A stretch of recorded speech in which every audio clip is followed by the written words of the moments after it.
came to this town because I had been told that my father lived here.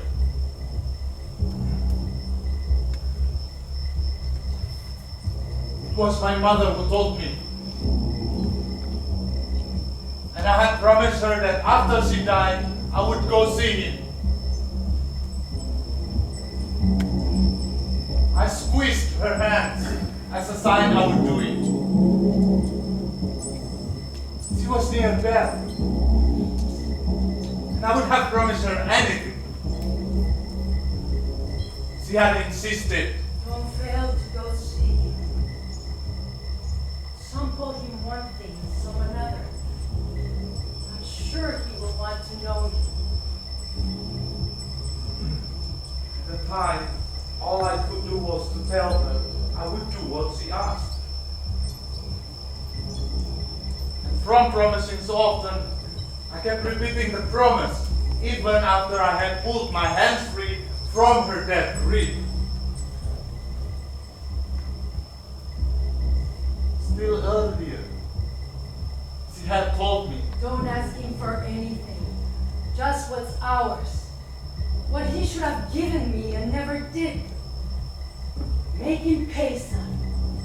For all those years he put us out of his mind. I will, Mother. I never meant to keep my promise. Before I knew it, my head began to swim with dreams, and my imagination took flight. And little by little, I began to build a world around hope centered on the man I called my father. The man who had been my mother's husband. That's why I had come here. There you will see the place I love most in the world.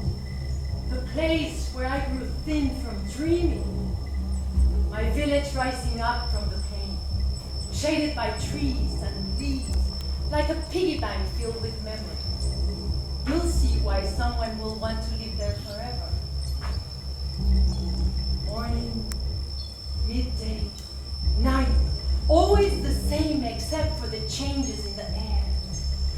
The air changes the colors of things there, and life wears by as a murmur, the pure murmur of life. I had expected to see the town of my mother's memories.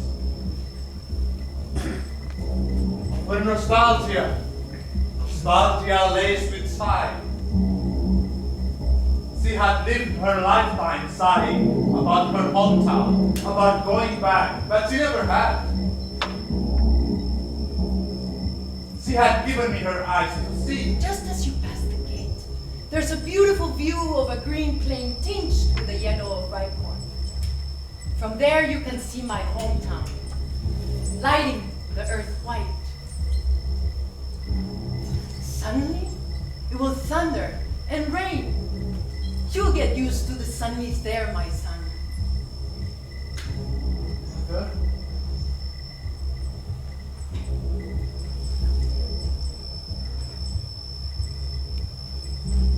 This town is filled with echoes. It's like they were trapped behind the walls or beneath the cobblestones. When you walk, you feel like someone is behind you, stepping in your footsteps. You hear rustling and people laughing. Laughter that sounds used up, and voices worn away by the years. I remember what my mother had said. You will hear me better there. I will be closer to you. You will hear the voice of my memories stronger than the voice of my death. Sounds, voices, murmurs, distant singing, and here where the air is so rare, I hear them. Even stronger.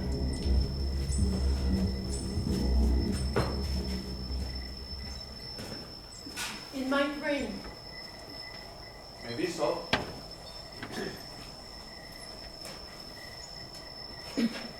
Di mana restorannya? Tak ada satupun restoran. Di mana penginapannya? Tak ada satupun penginapan.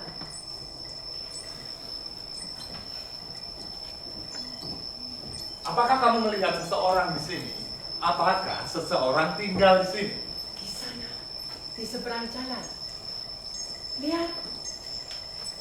Di sana, di balik retakan, di pintu itu.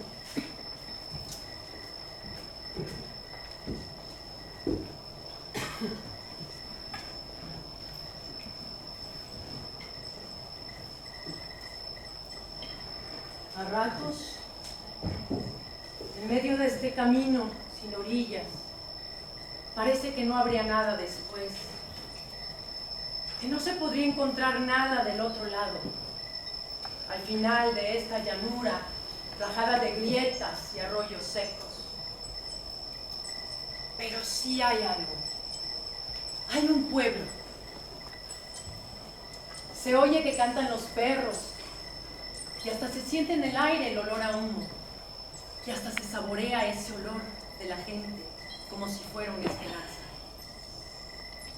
Y el pueblo aún está retirado, pero es el viento que lo acerca. Remember Urbano Gomez? Urbano's son, the grandson of Dimas, the one who directed the Sabbath songs and died during the influenza epidemic. That was a long time ago, maybe 15 years. But you ought to remember him. Por encima del río, sobre las copas de las verdes de las causalinas, salen volando chachalacas verdes. Remember, we called him grandfather because his other son, Fidencio Gomez, had two frisky daughters. One dark sort who'd been given nickname of stuck up, and the other one who was real tall and had blue eyes, and they even said she was his. Only if your memory is real bad, you won't remember. Hay una gota de agua grande, gorda. Cae haciendo un agujero en la tierra y deja una plasta como de un salivazo. Cae sola. Nos quedamos esperando a que caigan más, no llueve. Ahora, si se mira el cielo, se ve la nube aguacera corriendo rápido, deprisa, y el viento del pueblo se le acerca, empujándola contra los cerros. Y la gota que cayó debajo se la traga la tierra y la desaparece en su seno. Kamu bicara di sini. Kata-kata memanas dalam mulutmu bersama panas dari luar, lalu mengering di lidah. Hingga di bawahnya nafasmu pergi. Begitulah hal-hal berlangsung di sini. Sebab itu, tak seorang pun mau bicara. That's the way it smells. Shade warmed over by the sun. Rotten china berries. They arrested him on the road and he didn't put out any opposition. And they say that he, himself, tied the rope around his neck and even picked out the tree of his choice to hang him from. You must remember him. You were classmates at school.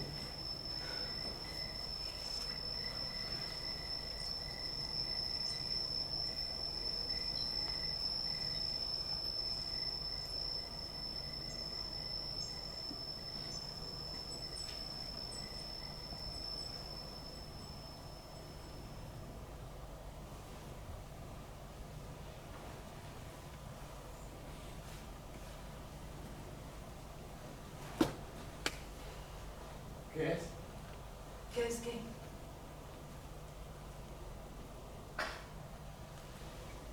Eso. El ruido es.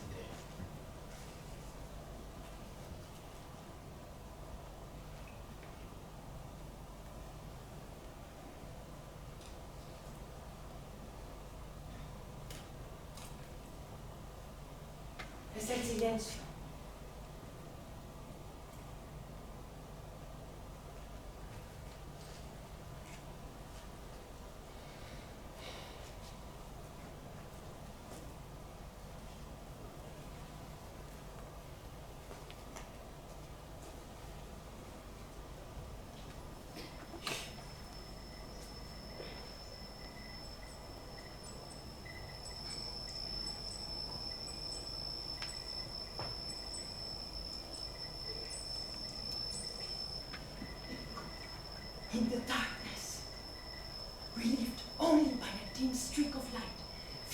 from the street.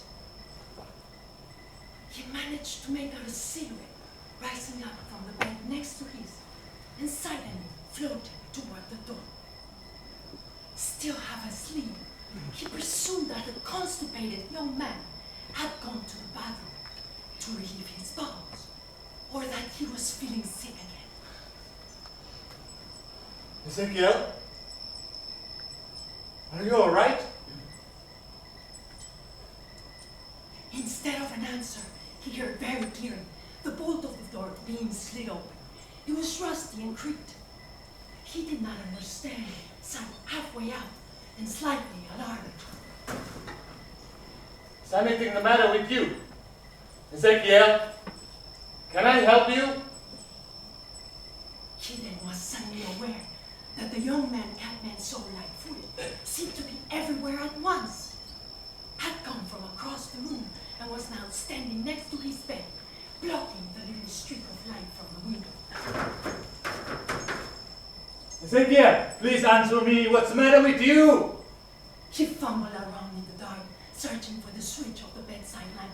At that instant, he received the first knife thrust, the deepest jab of all, the one that sank into his chest as if it would butter, pierced the collarbone. He was certain he had screamed, cried for help, as he tried to defend himself. But he was surprised that neither his wife, nor his daughter, or any of the other boarders came running to his aid. But no one heard anything at all. Later, as the police and the judge reconstructed the gruesome assault, they had all been amazed that he had not been able to disarm the criminal, for he was so robust and Ezekiel so frail. What they didn't know is that in the bloody shadows, the young man had been possessed by a supernatural strength, and he had only been able to give imaginary cries.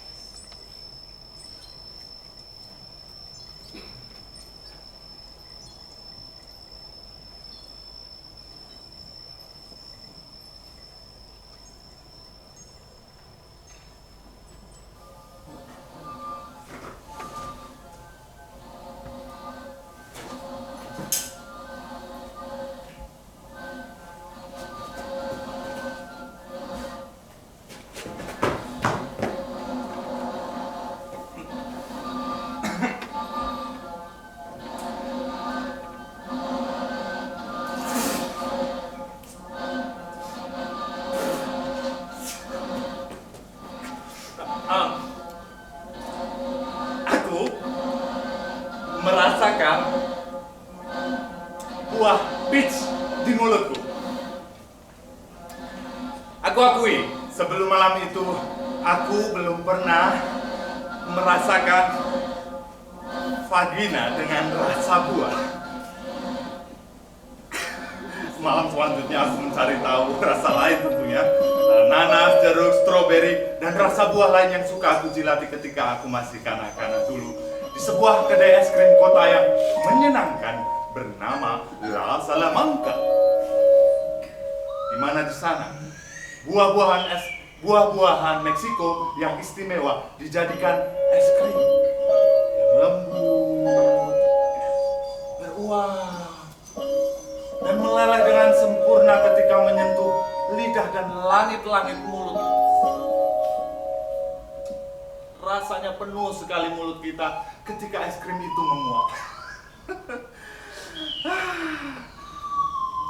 Aku membayangkan Diana dengan rasa dari masa kecilku itu di vaginanya. Mamei sapote guayaba guanabana mango. Dia menggunakannya dengan begitu mengagumkan. Oh ya, celana dalam. Tak ada yang mampu mengalahkan imajinasiku atas celana dalam yang dia simpan di laci kamar hotel. Tak tergambarkan. Aku tak akan mencoba menggambarkannya karena tak terlukiskan. Sangat menggoda seperti sebuah hadiah sekaligus kegilaan. Coba bayangkan bagaimana Sutra dan Renda terjalin, membuka, menutup, meniru, mengubah, mengungkap dan menyembunyikan lalu menghilang. Kecantikan yang sangat kontras dengan Diana yang tampak begitu gagah perkasa. Diana, the holy fighter.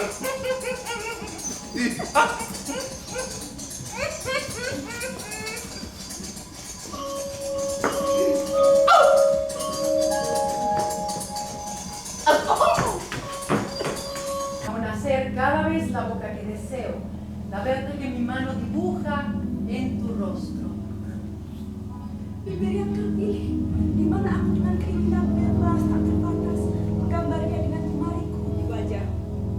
Una boca elegida entre todas con soberana libertad, elegida por mí para dibujar con mi mano en tu boca. Dan dengan takdir yang tak mengerti, berjodoh dengan bibirmu yang tersenyum di bawah jemariku yang menggambar. Y que por un azar que no busco comprender, coincide exactamente con tu boca la que sonríe por debajo de la que yo dibujo. Kau menatapku, Me miras, kau menatapku lekat-lekat, me miras de cerca, lekat dan lebih lekat lagi. cada vez más de cerca, Dan kita bermain dengan Cyclops. y jugamos a los cíclopes. Kita saling menatap dan mendekat. Mata kita terbuka lebar, saling mendekat satu sama lain, tumpang tindih. Nos miramos cada vez más de cerca y los ojos se agrandan y se acercan entre sí, se superponen. Dan para Cyclops saling menatap dengan nafas tak berakhir. Y los cíclopes se miran respirando confundidos. Mulut saling bertemu dan berpatutan dengan hangat. Saling menggigit bibir, mengulum lidah di balik gigi. Y las bocas se encuentran y se muerden entre sí, luchando tibiamente, poniendo la lengua sobre los dientes. Bermain di sarang mereka saat udara yang berat datang dan pergi, bersama bekas parfum dan kesunyian. Y juegan en sus recintos con un aire pesado que va y viene, con olor oscuro y un silencio. Lalu tanganku tenggelam di kedalaman rambut. Entonces mi mano busca hundirse en tu pelo. Perlahan membelai kedalaman rambutmu. Saat kita berjumpa, seakan mulut kita penuh bunga atau ikan. Acariciar lentamente la profundidad de tu pelo mientras nos besamos como si tuviéramos la boca llena de peces o de flores, Gerakan yang hidup, de movimientos vivos wangi yang gelap. y de movimientos oscuros. Dan kalau kita gigit, kesakitan itu manis. Y si nos mordemos, el olor es dulce. Dan kalau kita tenggelam di kengerian yang singkat, meresapi nafas yang berkelanjutan. Y si nos ahogamos en un simultáneo absorber del aliento, Di situ kita sadar kematian yang tiba-tiba itu indah. esa muerte es bella. Dan di situ ada setitik air liur serta rasa buah yang ranum. Y hay una sola saliva y un solo sabor a fruta madura. Dan kurasakan dirimu bergetar seperti bulan di permukaan air. Y te siento cerca de mí como la luna en el agua. My body was made of earth, layered in crust of earth. It was crumbling, melting into a pool of mud. I felt myself swimming in the sweat, streaming from my body. And I could not get enough air to breathe. I went outside for air, but I could not escape the heat that followed wherever I went. There was no air, not a breath. I had to suck in the same air I exhaled, cupping it in my hands before it escaped. In and out, I felt it, until it was so thick, it slipped through my fingers forever. Are you trying to make me believe you died? It's true! The murmuring killed me! I was trying to hold back my fear, but it kept building until I couldn't contain it any longer. And when I was face to face with the murmuring, the dam burst. I went to the plaza. I remember I was drowned there by the sound of people. I thought there really were people. I wasn't in my right mind by then. I remember I got there by feeling my way along the walls as if I were walking with my hands. And the walls, they seemed to distill the voices. They seemed to be filtering through the cracks and crumbling mortar. I heard them. Human voices, not clear, but secretive voices that seemed to be whispering something to me as I passed, like a buzzing in my ears. I moved away from the walls, continued down the middle of the street, but I still heard them. They seemed to be keeping pace with me, ahead of me or just behind me. Like I told you, I wasn't hot anymore, just the opposite, I was cold. And the further I walked, the colder I got, until my skin was all goosebumps. I wanted to turn back. I thought that if I went back, I might find the warm left behind. But I realized, after I walked a bit farther, that the cold was coming from me, from my own blood. And I realized I was afraid. I heard all the noise in the plaza, and I thought I'd find people there to help me get over my fear. And so I reached the plaza. I saw that no one was there, even though I could still hear the murmuring of the voices, like a crowd on market day. Steady sounds with no words to it, like the sound of the wind through the branches of a tree at night. You can't see the tree or the branches, but you hear the whispering, like that. I couldn't take another step. I began to sense that the whispering drawing nearer, circling around me. Constant buzzing, like swarm of bees.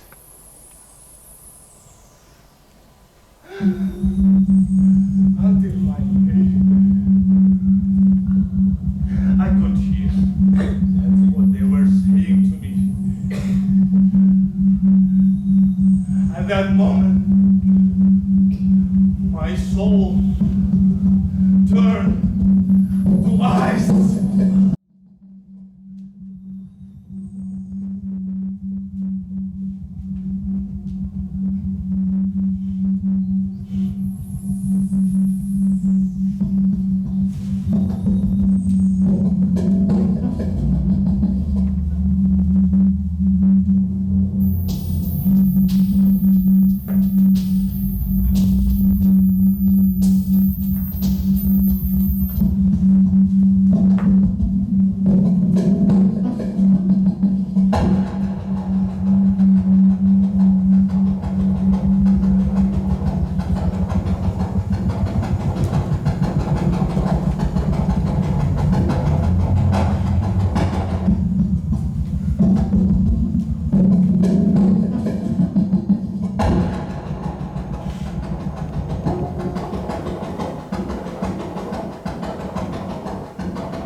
de tierra.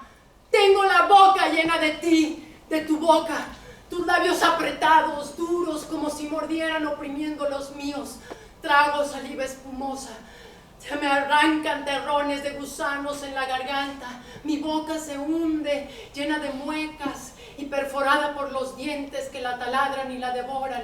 Mi nariz se reblandece, la gelatina de mis ojos se desbarata, mis cabellos arden en una sola llamarada.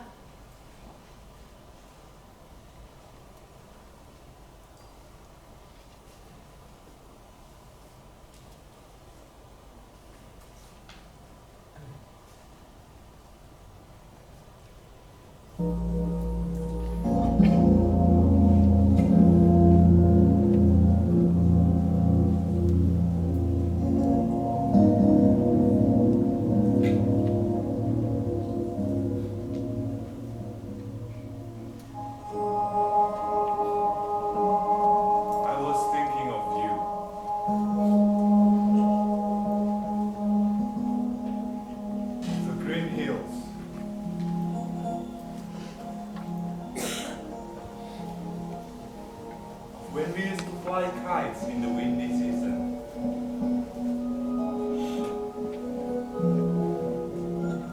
We could hear the sounds from the town below.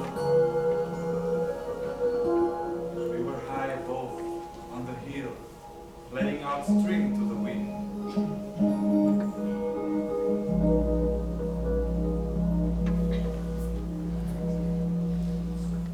As you helped me, soft hands would tighten on mine.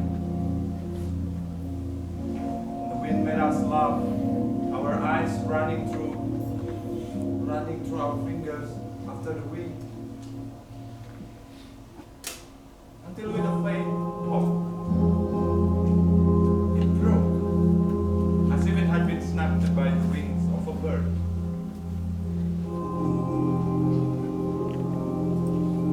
High overhead,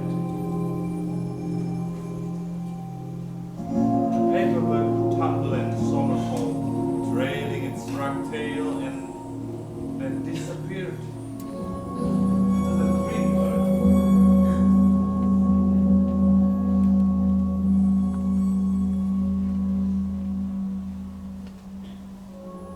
I was thinking of you. The times when you were there, looking at me with your aquamarine eyes. Hundreds of meters above the clouds, far, far above everything you are hiding. Hiding in God's immensity, behind His divine providence, where I cannot touch you or see you. Where my words cannot reach you.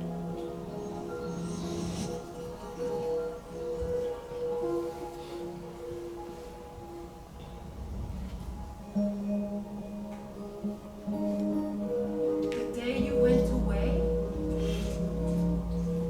I knew I would never see you again. You were stained red by the afternoon sun, by the dusk filling the sky with blood. You were smiling.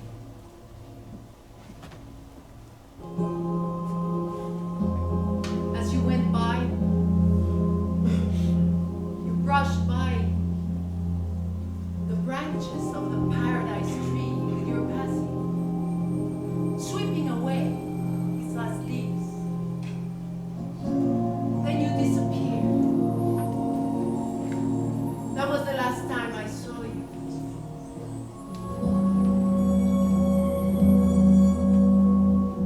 The window panes were misted over,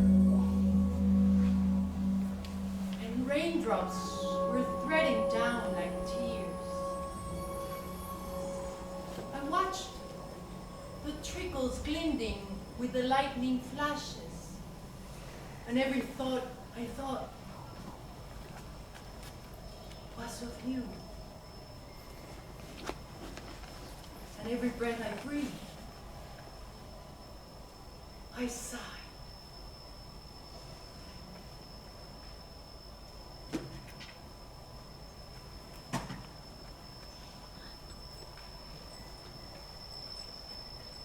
Nothing can last forever. There is no memory, however intense, that does not fade.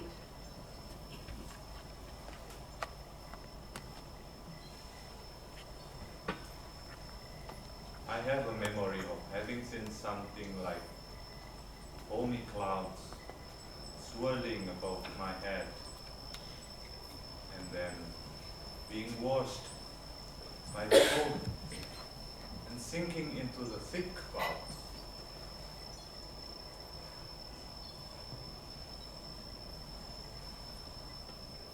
I stared at you till I was nearly blind. I never grew tired of looking at you, at the vision you were, at the moonlight pouring over your face.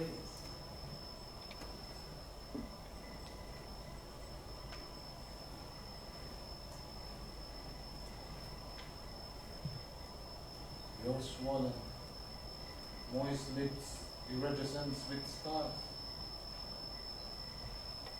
Your body growing transparent in the night dew.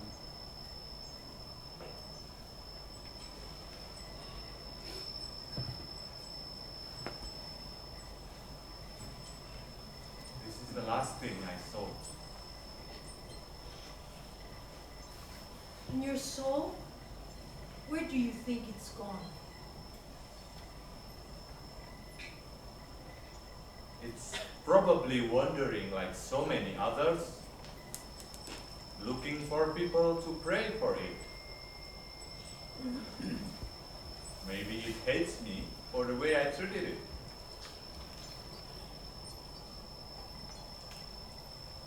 When I sat down to die, my soul prayed for me to get up and drag on with my life, as if it still expected a miracle to cleanse me of my sins. I didn't even try.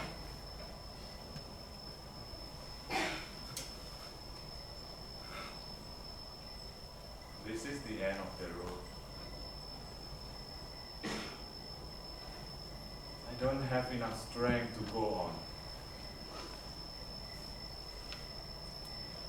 This is death.